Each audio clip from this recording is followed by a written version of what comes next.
A'udzu billahi minasy syaithanir rajim.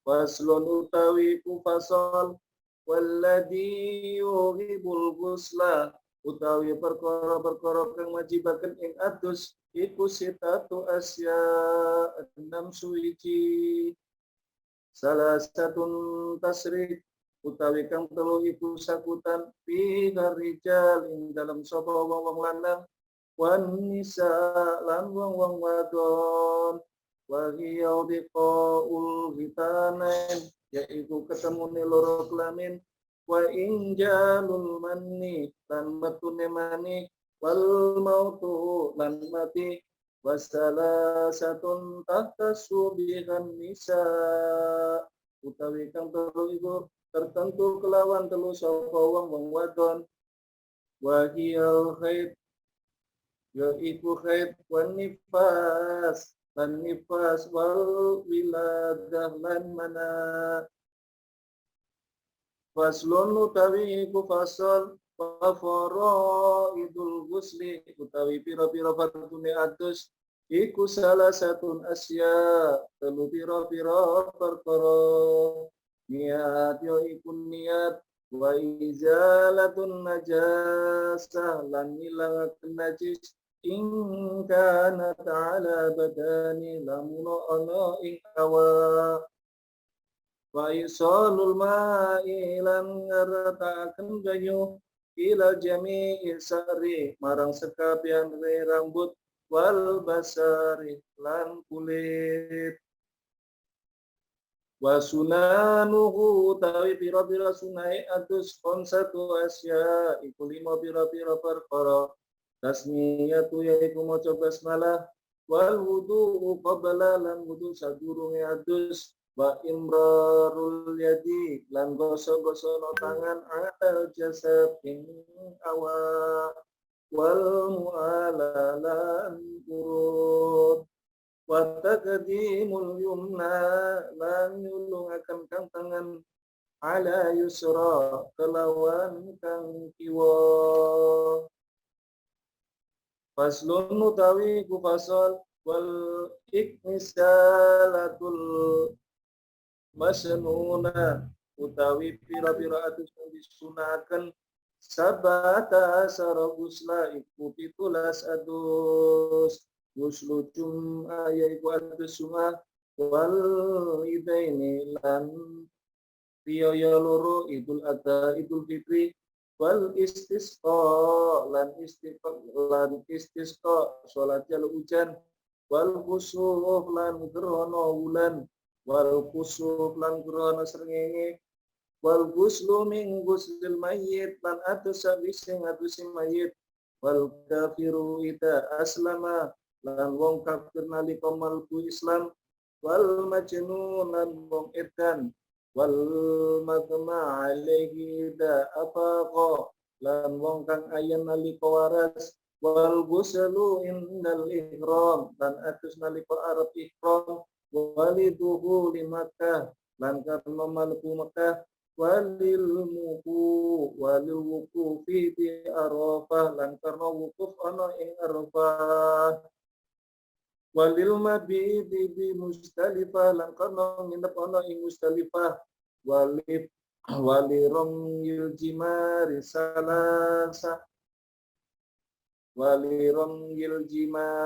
salasi lan karena balang pira-pira jumlah kang telu walid tawaf lan karena tawaf wali sa'i lan karena sa'i walidukhuli Madinah lan karena mlebu kota Madinah Rasulullah sallallahu alaihi wasallam.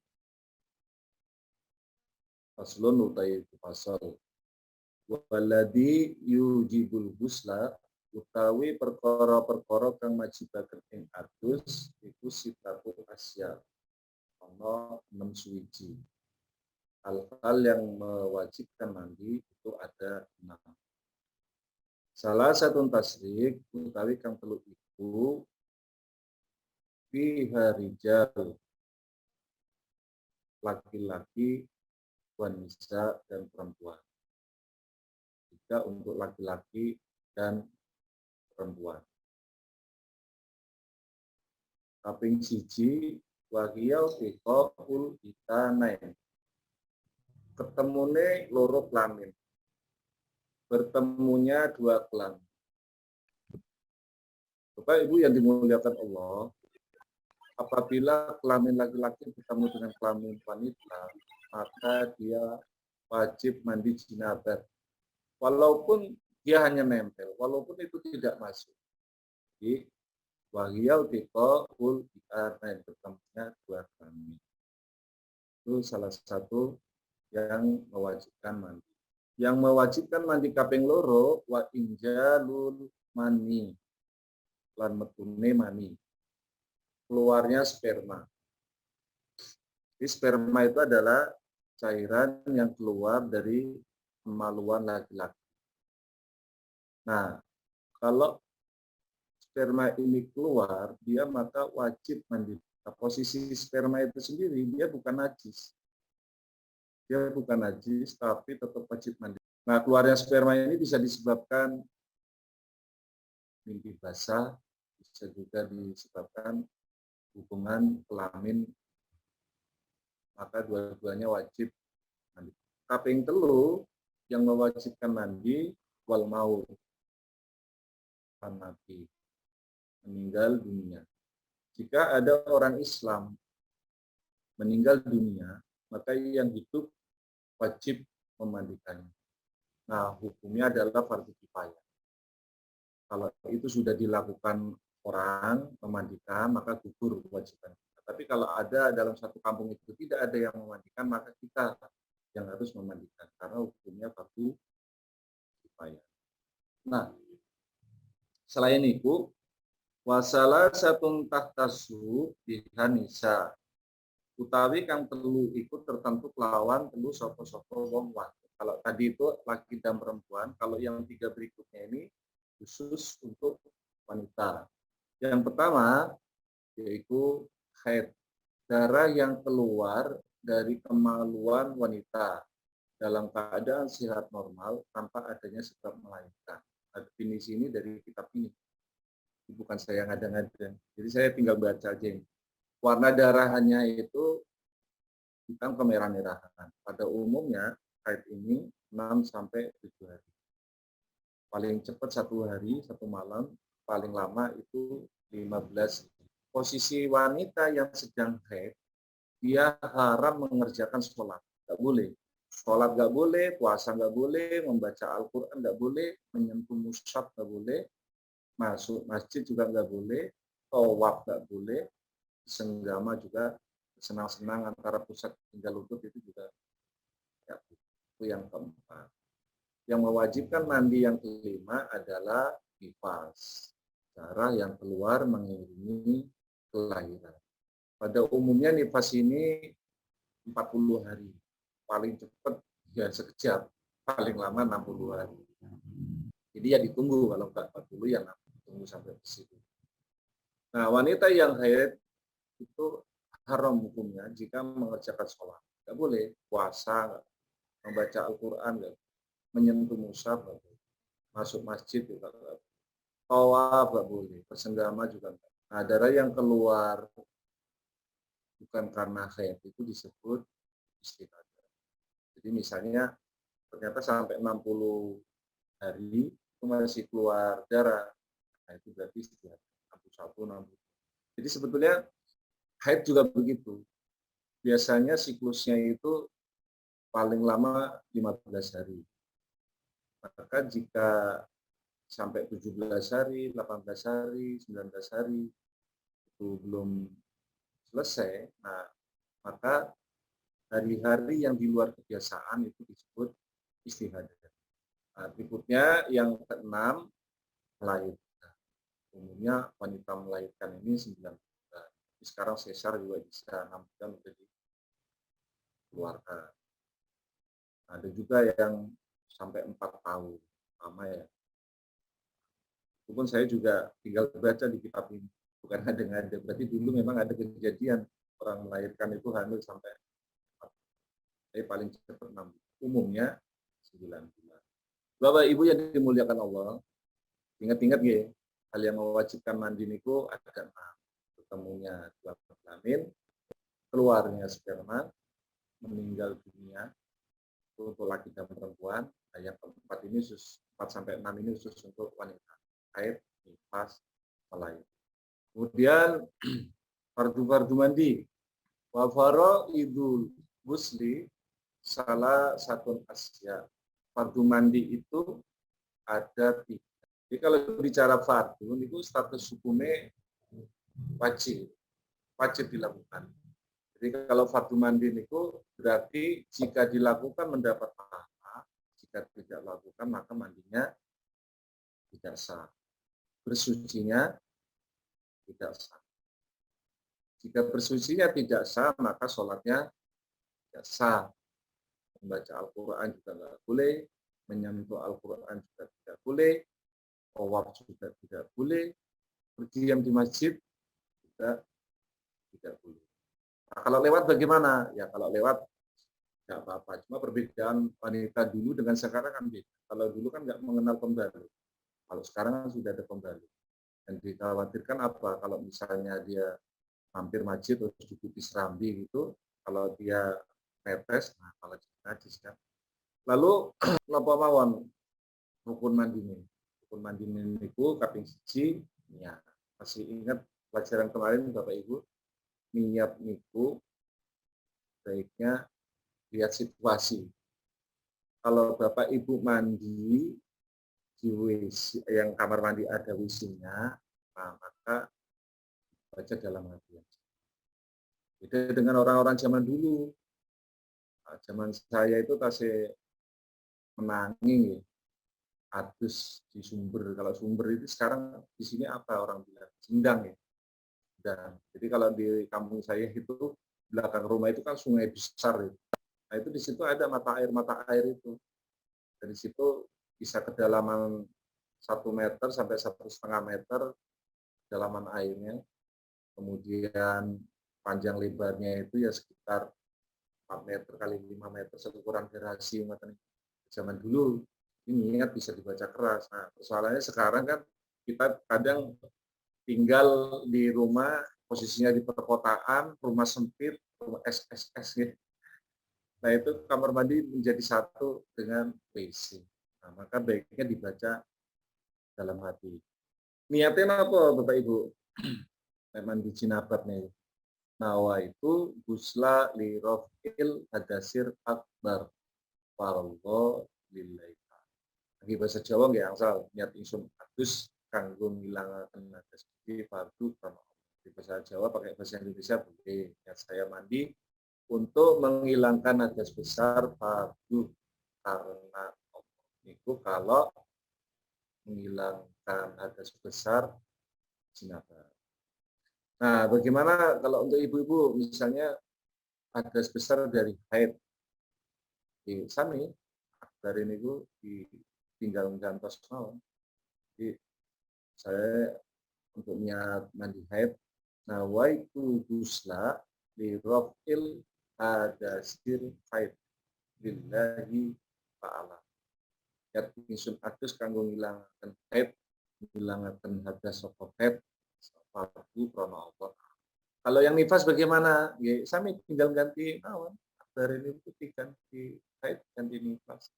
Misalnya nifas, nawaitu gusla li rafil hadasir nifasi lillahi ta'ala. Yang ingsun adus kanggo ngilangaken kesopan nifas fardu krana Allah Ta'ala.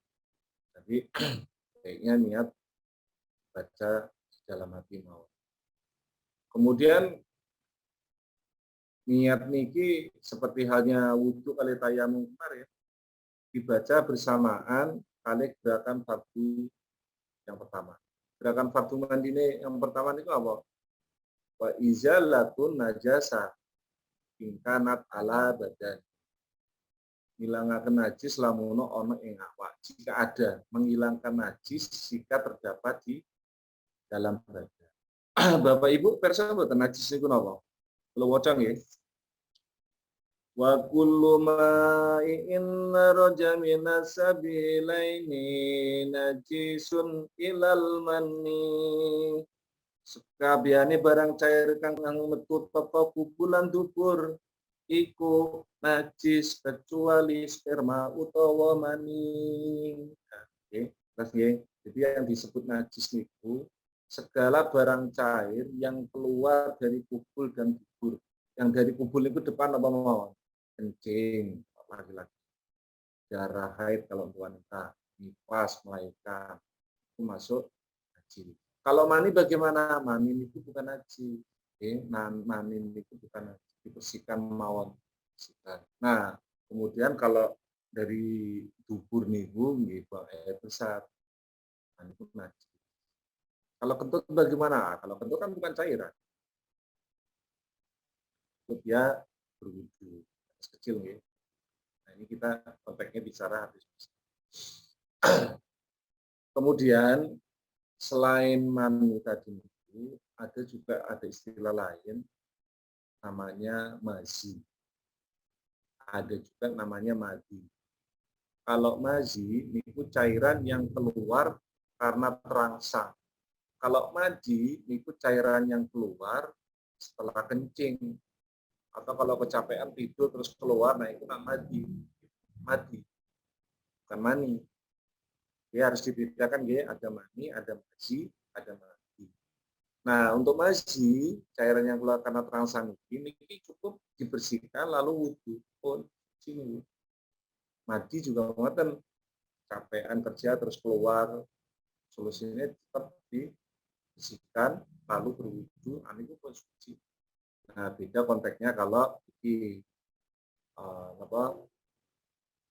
haid, nifas, melahirkan, dan konteksnya beda karena ini masuk kategori hadas besar. Nah, kemudian untuk menghilangkan najis itu digosok sembari disiram air. Oke, kuncinya niku air karena air itu mensucikan.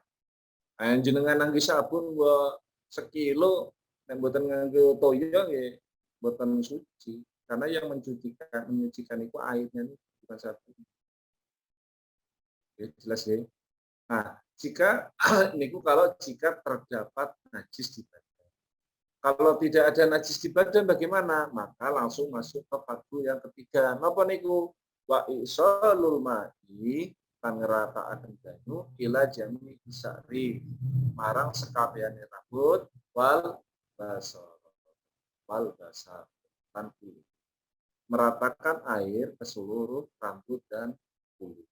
Kulit yang mana? Jadi rataaken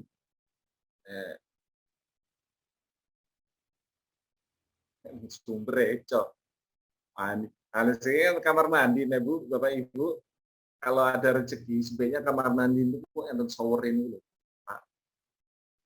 Enten shower. Jadi kalau misalnya mandi itu enten shower sehingga pada saat meratakan air ke seluruh badan, ini kan shower ini rambut ini tinggal-tinggal dibagi dua ke kanan dan ke kiri. Dibagi dua ke kanan dan ke kiri supaya air ini masuk ke kulit kepala. Nah, buat shower bagaimana? Nggih, mun gayung mawon. Gayung ngoten nggih dimasukkan mulai dari kepala. Kemudian setelah kepala selesai, kemudian tangan ini gosok bahu kanan. Ini bahu kanan ini. Bahu terus gosok dari bahu ke tangan kanan sampai ke kaki. Bibir air sambil digosok. Nah, setelah itu baru itu yang bagian depan, habis itu bagian belakang. Nah, setelah bagian kanan, baru bagian kiri. Mengguyurnya sambil menggosok ya. Gosok apa? Gosok bahu kiri, gosok tangan sampai ke kaki. Kemudian jangan lupa menggosok juga lipatan-lipatan yang ada, terutama orang-orang yang gendut di leher, ibu-ibu kadang ada lipatan-lipatanan itu sebaiknya diratakan air. Jangan sampai air tidak merata. Kemudian lipatan itu kan juga ada kadang di perut, di paha. Nah, itu sebaiknya air masuk ke kulit. Nah, kemudian kaki yang pecah-pecah itu juga sebaiknya diisi air. Kemudian cek dulu ibu muda biasanya kan ada itu, cek dulu kukunya ada kiteknya buatan. Kalau sekiranya kiteknya itu permanen, ya harus hilangkan dulu. Nanti air nggak bisa masuk. Terus misalnya yang kerja di bengkel, bekas oli, itu ya harus dibersihkan dulu. Terus untuk tukang cat, itu ya harus dibersihkan dulu. Supaya air bisa merata. Ini sebetulnya sederhana cara mandi wajib ini. Sangat sederhana. Nah, ada pertanyaan enggak? Kalau nggak ada pertanyaan, saya bertanya. Yang di Basun itu berapa anggota badan?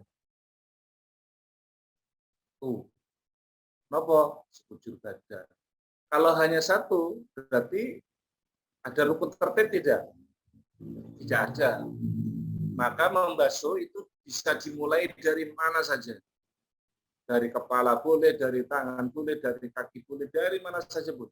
Prinsipnya itu adalah niat sambil mengguyur air, sambil meratakan air ke seluruh badan. Selesai. Itu sudah rukun. Kalau bicara rukun, kesederhanaan itu. Niat, lalu meratakan air ke seluruh badan. Sah. Itu cara mandi jenabah yang ekonomis, efisien. Bahkan yang zaman dulu, itu tinggal nyemplung ke sungai, sambil lihat, selesai. Hadas besar hilang, otomatis hadas kecil juga hilang. Wudhu lagi enggak. Orang kalau sudah hadas mandi jenabah, dia enggak perlu wudhu. Kenapa? Karena mandi jenabah itu kan menghilangkan hadas besar. Kalau sudah hadas besar hilang, otomatis hadas kecil hilang. Lupa, tapi kok biasanya kok ada orang mandi, kok dia wudhu lagi? Nah, kemungkinan pada saat mandi, dia menyentuh kemaluan. Jika dia menyentuh kemaluan, maka kan wudhunya jadi hilang. Dia harus wudhu.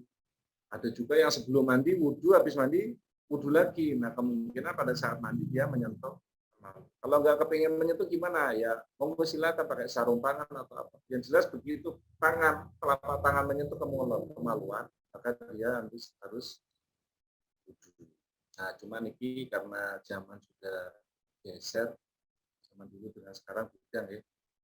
Sekarang ini mungkin Bapak Ibu pernah dengar, kenapa kok orang muda terkena stroke di kamar mandi?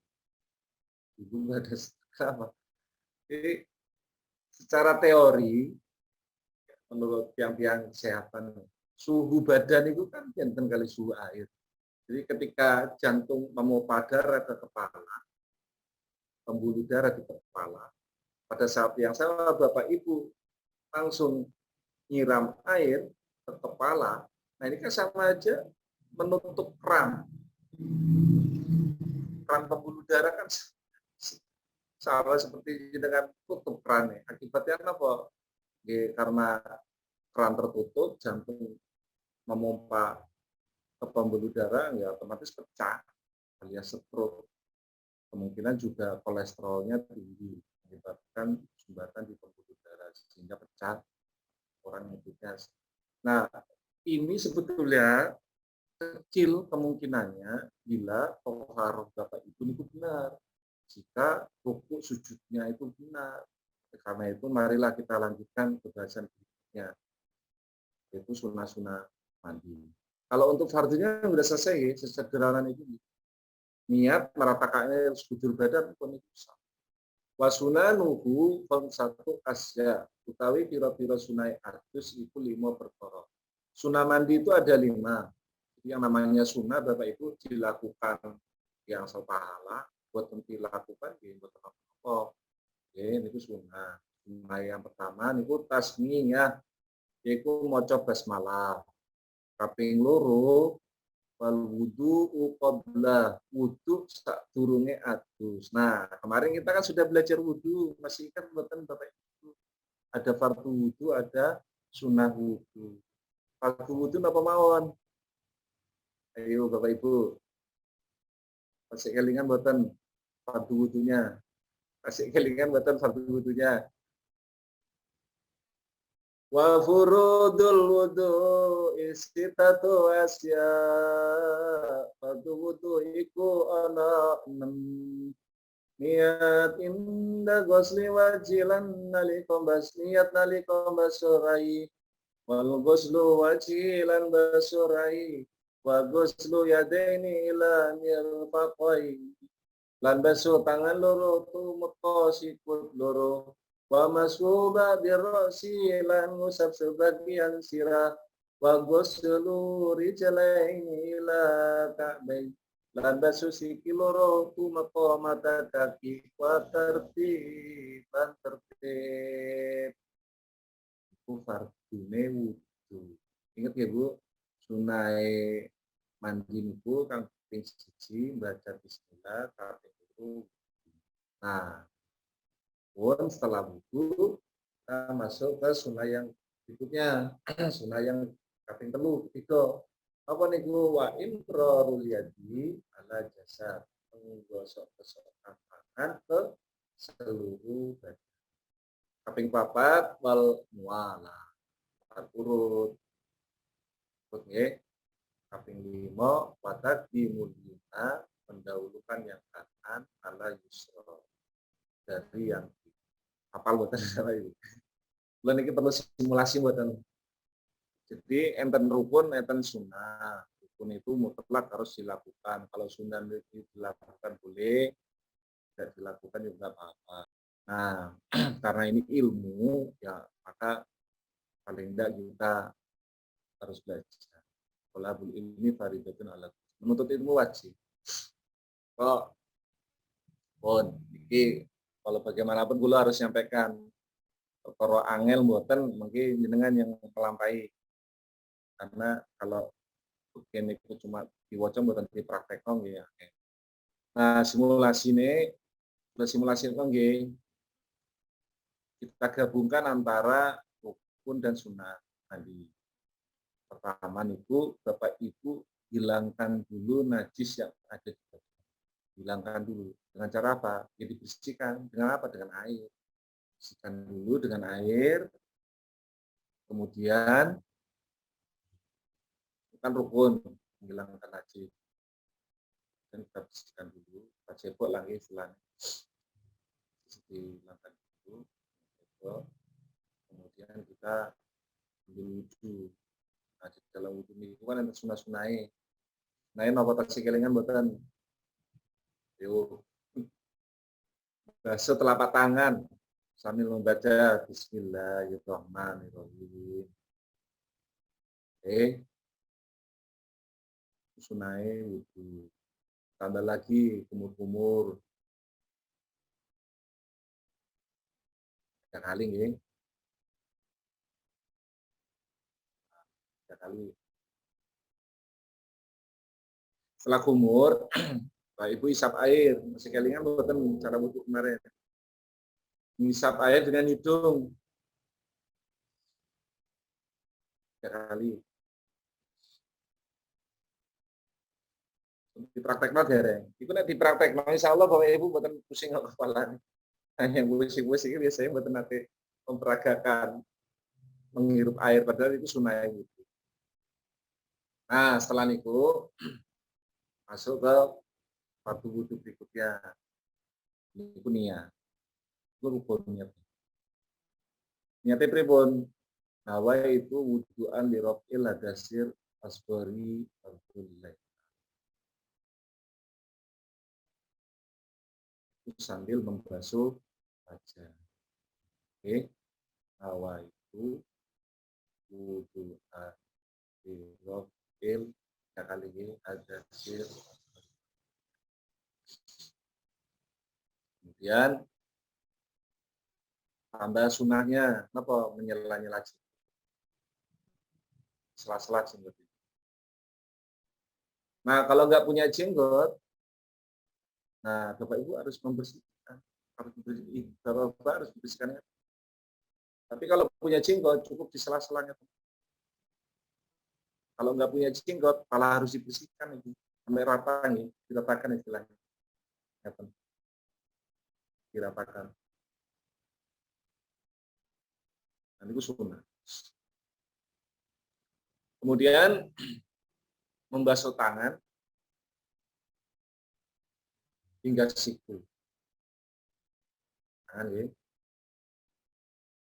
basuh tangan dengan air ya. Nah, ingat Bapak Ibu, menyela-nyela jari tangan itu sunnah. Pada saat membasuh tangan hingga siku, usahakan sikunya itu dingin air gitu. Jangan lurus, ditekuk supaya air masuk.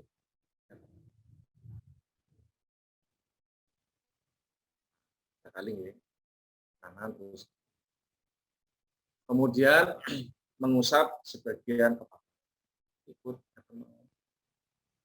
ada juga yang begini, ada juga yang biasa mengusap. Nah, kepingin Bapak Ibu asal Bapak asal sunahnya, kalau enak. Nah ini kalau seluruh kepala dan itu sunnah. Ini wajib itu.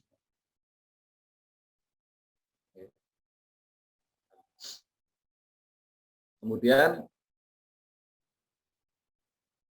telinga itu sunnah. Telinga ya,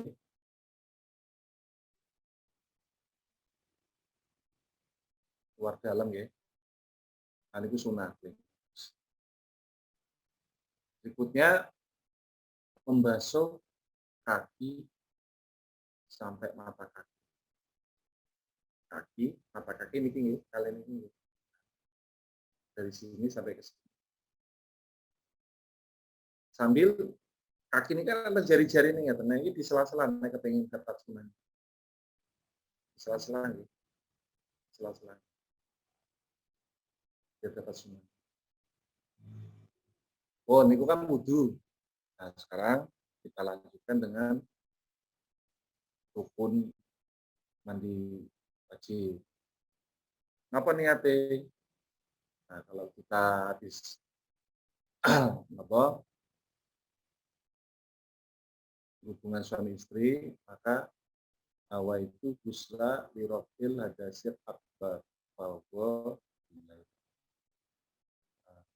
ibu-ibu haid nyate nawai gusla lirofil hadasir haid alhamdulillah. Ini pas nawai gusla lirofil hadasir pas alhamdulillah. Ini niat. Nah, berikutnya, sahabat Bapak Ibu masuk ke sunnah yang lain, menggosokkan tangan ke seluruh. Nah, itu tadi. Gosokkan tangan ke seluruh tubuh, dimulai dari kepala. Nah, ini sudah aman. Kenapa? Tadi kan tangan, ini kan sudah kena air. Nah, yang bahaya itu kan masuk kamar mandi langsung bur kan paling tidak perlu penyesuaian antara suhu badan dengan. Tapi kalau Bapak Ibu mengikuti syariat Islam dengan wudhu dulu, cuci dulu, ini dulu. Nah, menggosokkan tubuh melalui kepala, no problem. Karena tadi itu ada penyesuaian suhu badan. Menggosokkan tangan ke seluruh tubuh, karena kepala tadi, tangan, okay. Tubuh sampai masuk ke kulit kepala. Di situ baru tangan sampai kaki, dari depan sampai belakang. 3 kali nih, habis itu baru kiri, bahu, tangan, kaki, gosok-gosok nih, di bagian belakang. Kemudian yang lipatan-lipatan itu juga harus dibersihkan, diratakan air, leher, perut, paha. Nah, setelah itu, benar meratakan air ke seluruh rambut dan sekujur tubuh. Pun sesederhana ini. Yang paling gampang fardu ini. Pengen dapat sunai gini, aku mau. Nah, sekarang kita kaitkan dengan jabiro. Karena kemarin kita sudah tayamum. Tayamum apa? Karena satu nggak ada air, yang kedua ada anggota badan yang sakit. Nah, sama. Kalau misalnya mandi janabahnya posisi tangan Bapak di kip, solusinya bagaimana? Solusinya sama seperti tadi, Pak. Cuma bagian tangan yang di kip ini, jempol yang di kip, itu Bapak usap air dulu. Usap air. Kalau jempolnya dia tidak di kip, misalnya jepit pagar pintu, kata dokter ini sementara jangan kena air dulu ya. Dia nggak diperban, cuma nggak boleh kena air. Kalau kena air nanti dia.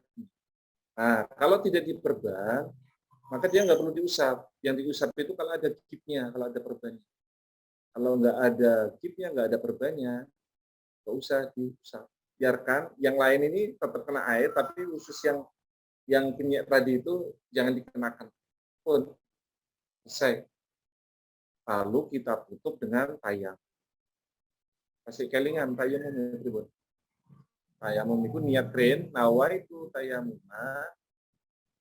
Istiba hati sholat lillahi ta'ala. Siapkan dulu apa punya dengan tepuk, terus tiup. Nah, habis niku kasih kelingan. Terus ini gini, wajan ini kan niki sampai jenggot, niki sampai niki. Dan terus ke bawah. Nah, setelah itu tempelkan lagi tanah. Oke, yuk. Di situ baru kelihatan badan seperti kemarin. Kemudian bagian dalamnya pakai jempol. Di situ tambah punggungnya bagian dalam pakai jempol. Pas pergelangan tangan jenengan puter kamu jempol. Pun selesai. Nah, ini bisa dibolak-balik. Mandi jinabah dulu, lalu tayamum, boleh. Atau tayamum dulu, baru mandi jinabah. Tayamum untuk apa? Tayamum itu tadi, tangan tadi. Nah, kalau misalnya ada bapak ibu, apa ibu-ibu yang misalnya sesar, belum kena boleh kena air, nah itu boleh.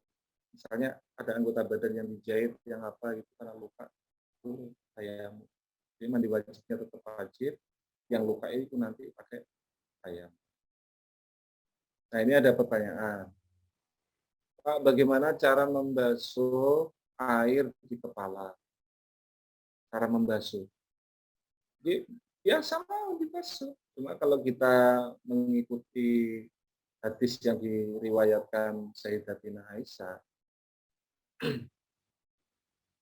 kata beliau, jika kami junub, maka salah satu istri Nabi itu menyiram air dengan 3 kali siraman pada rambut yang mengarah ke kanan. Rambut kepala kan cuma satu, beda dengan tangan tadi kan tangan bisa kanan. Nah, ini mau dibagi dua ngeten iki, diarahkan ke kanan sama ke kiri, terus air dimasukkan supaya masuk ke itu cara membasuh air kepala. Nah, kalau rambutnya dikepak bagaimana? Apakah harus diurai saat mandi junub? Nah, kita baca hadis yang diriwayatkan oleh Sayyidatina Ummu Salamah. Tidak perlu diurai, yang penting air niku masuk semua ke dalam kulit kepala. 3 kali guyuran. Itu pun mencukupi. Yang penting kulit kepala niku benar-benar Bisa. Apa dengan ibu-ibu zaman dulu kan enten ta Bu, rambutnya sampai ke kaki ngoten niku. Nah, itu juga tetap harus dibasahi karena dia masih bersambung. Apakah setelah mandi janabah apakah setelah mandi janabah harus berwudu? Nah, itu jawabannya. Mandi janabah niku kan untuk menghilangkan hadas besar. Kalau wudu niku kan untuk menghilangkan hadas kecil. Jika hadas besar sudah hilang, otomatis hadas kecilnya juga hilang. Jadi kalau sudah mandi junub, maka tidak perlu lagi wudhu. Kecuali saat mandi itu menyentuh kemaluan. Maka setelah mandi harus berwudhu. Oke. Kemudian sebelum mandi kami kan sudah janabah, sudah mandi janabah. Apakah setelah mandi harus berwudhu lagi? Sebenarnya sederhana, kata kuncinya itu telapak tangan ini itu nyentuh kemaluan buatan saat mandi janabah. Jika telapak tangan tidak menyentuh kemaluan, ya mutasi enten wudhu. Tapi jika telapak tangan itu menyentuh kemaluan, maka wudhu batal dan dia harus berwudhu lagi. Nah, kalau naik kepingin ribet, ya disarut tangan, mesti aman. Tangan. Kan batal ini karena bersentuhan ketuaan kulit, toh. Ini tanpa pengaman. Kalau pakai sarung tangan, ya nggak apa-apa. Kemudian, apakah saat mandi junub, rambut kepala dibasahi semua, walaupun panjangnya sampai ke kaki? Ya, tadi harus dibasahi semua karena itu masih bagian dari tubuh yang masih bersambung dengan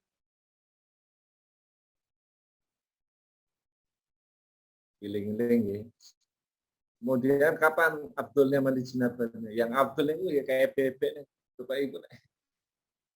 Tinggal di desa-desa itu di belakang ada sungai juga perhatikan.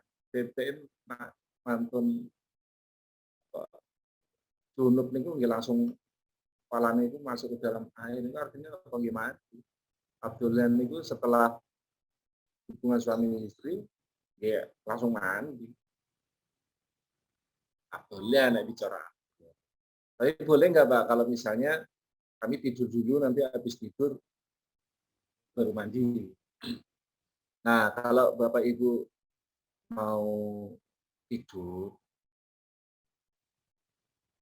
minimal bersihkan dulu kemaluan. Setelah dibersihkan baru berwudu. Setelah itu baru tidur. Mandinya nanti setelah bangun tidur. Yang buat apa?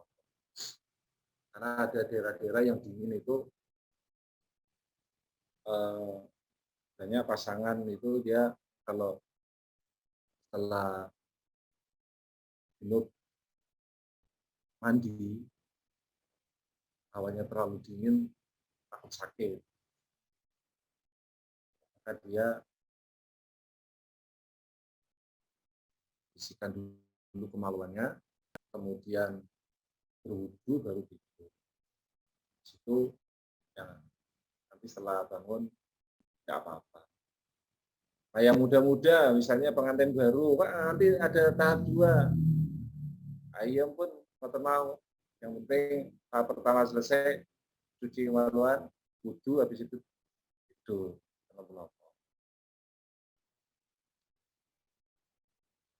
Nah, kalau perut lapar bagaimana? Boleh nggak Pak makan? Ya, kalau perutnya lapar, cuci tangan dulu lah. Cuci tangan, baru kemudian boleh makan. Syariatnya nggak. Saya bilang bicara Pak Abdul ya, Abdul setelah suami istri langsung makan.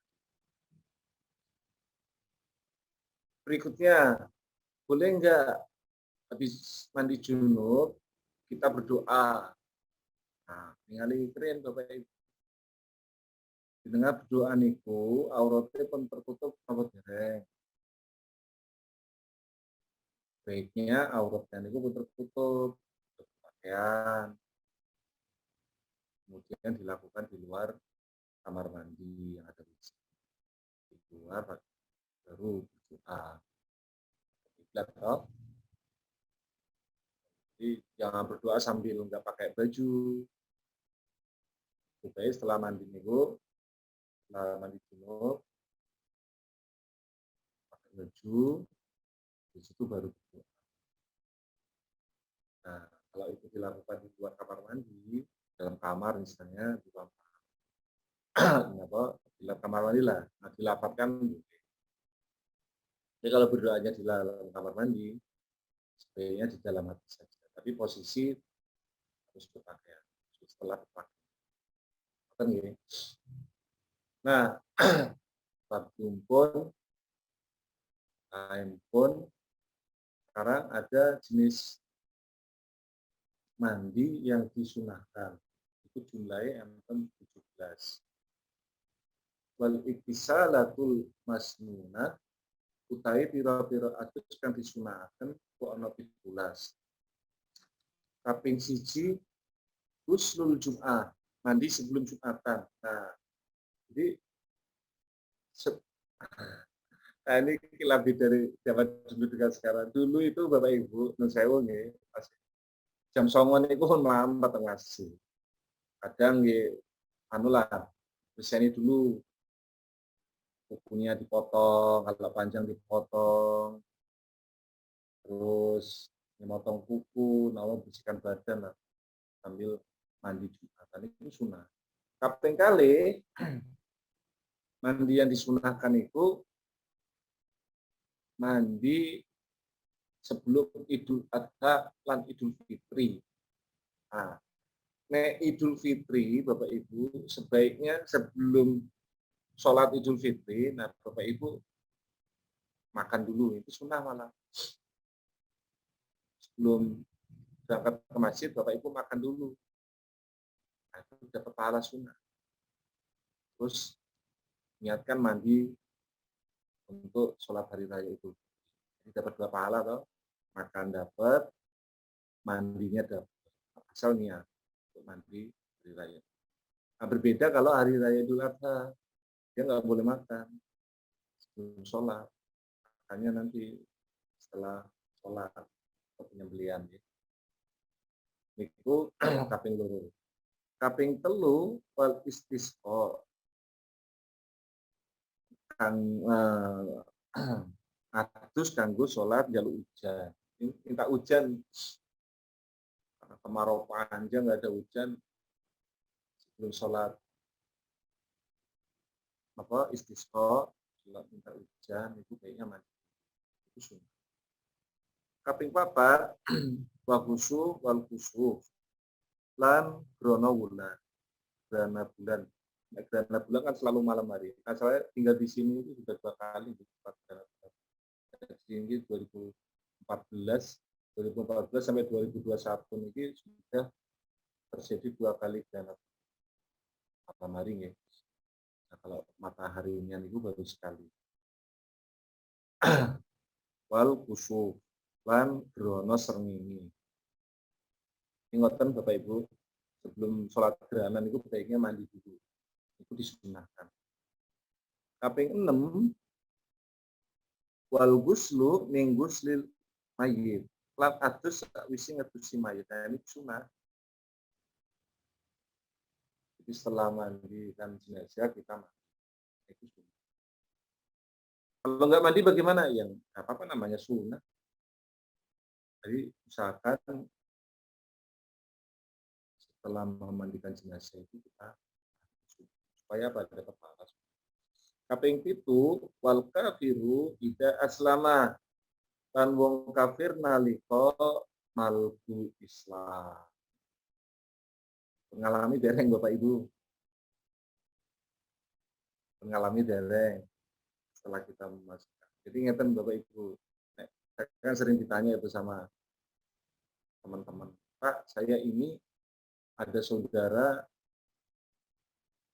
perjalanan menuju Jogja. Ini saya mau jemput di bandara.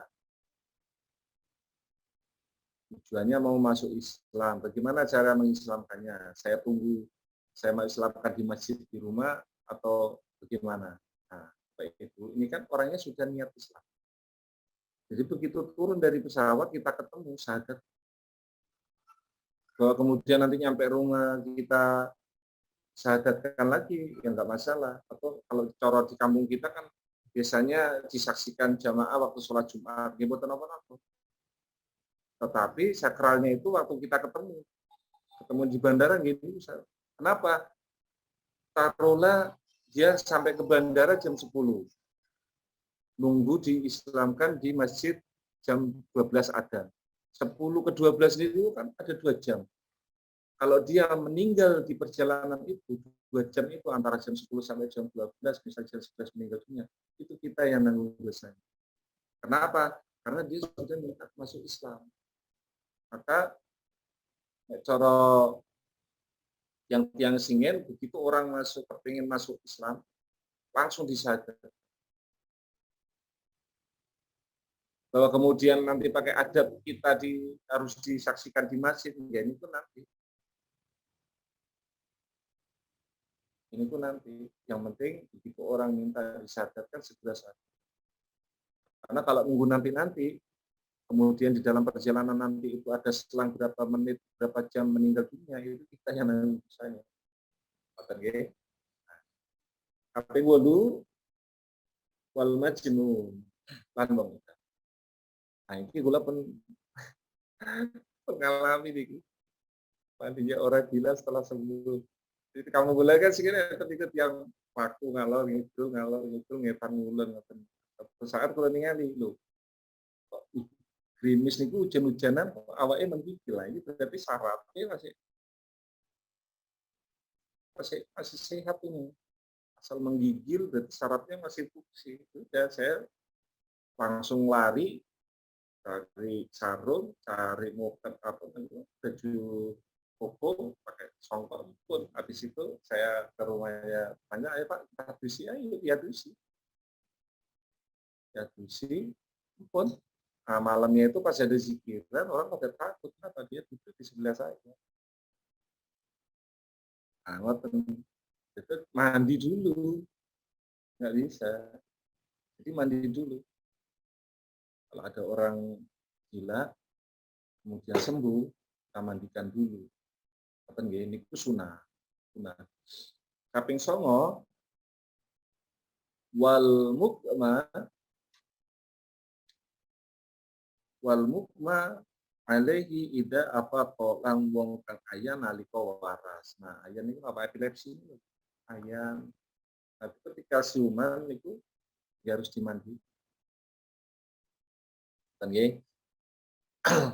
Kaping 10 wal huslu indal ihram. Ketika mandi ketika akan pakai ihram. Bapak Ibu pun nanti haji, pun nanti umroh, pun ngamalake nih. Ketika kita mau pakai ihram itu enten mandine, enten sholat. Kemudian kaping 11 walidukhuli Makkah. Sebelum masuk ke kota Makkah harus mandi dulu biar dapat pahala. Kaping 12 walil wuqufi bi Arafah. Wukuf ing Arafah. Itu juga mandi dulu. Kaping 13 walil mabit di Musdalifah. Bermalam di Musdalifah. Kaping 14 waliromil jimar salasa. Lempar jumrot nanti juga sunahnya memandi dulu. Kemudian kaping 15 wali tawaf. Sebelum tawaf dulu kita sunahnya mandi. Kaping 16 wali sa'i. Sa'i ya. Lari kecil ini. Nah, itu mandi. Jadi biasanya kan habis tawaf kan langsung sa'i. Di mandinya itu bisa sekalian itu sebelumnya apa lagi kain ihram. Sebelum tawaf itu kan satu rangkaian tawaf, kaki, terus apa potong rambut itu tahlul kan tawaf di lari nah, kaping 17 waliduhu li Madinah lan karena melebihi kota Madinah. Sebelum masuk kota Madinah biasanya kan gitu kita salam dulu. Lebih baik lagi kalau sholat sebelum masuk ke kota. Baik Bapak Ibu, terakhir ya, ini namanya mandi nih Bu, bisa dibedakan. Ada mandi wajib, ada mandi sunnah, ada mandi makruh, ada mandi haram. Nah, yang sehari-hari itu apa ya? Namanya mandi biasa. Mandi yang kita lakukan pagi dan sore setiap hari mandi biasa. Ya harus. Nah, kalau mandi wajib ya ini tadi kita yang kita bahas barusan, bertemunya dua kelamin, keluarnya mandi. Kita juga haid, nifas, melahirkan. Nah, itu harus. Kalau mandi sunnah, nah ini tadi ada mandi sholat sebelum Jumatan, mandi sholat sebelum sholat berdana, matahari, bina, mandi sebelum masuk kota Mekah, bina. Kalau makro, nah makro ini misalnya ngeten, bulan Ramadan nih, panas toh. Kemudian kan ingin menghilangkan rasa haus, lalu kita mandi. Tujuannya mandi ini kenapa?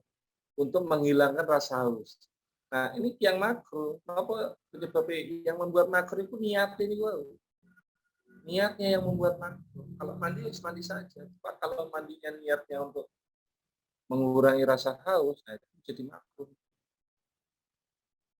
Nah, terus kalau haram, gimana mandi haram? Mandi haram itu misalnya ada air, ya statusnya itu air yang diwakafkan untuk gitu. Itu air diwakafkan untuk minum. Ternyata dengan gunakan untuk mandi. Nah, mandinya itu jadi penangsang nih, karena wakafnya untuk minum. Nah, itulah kira-kira gambaran mandi wajib atau mandi junub. Orang bilang ada yang menyebutnya mandi jinabat, ada yang menyebutnya mandi janabah. Ini sama, mandi artinya sama. Ini bu coro taharo kangge ngilangaken najas sah. Kurang lebihnya saya mohon maaf. Assalamualaikum warahmatullahi wabarakatuh.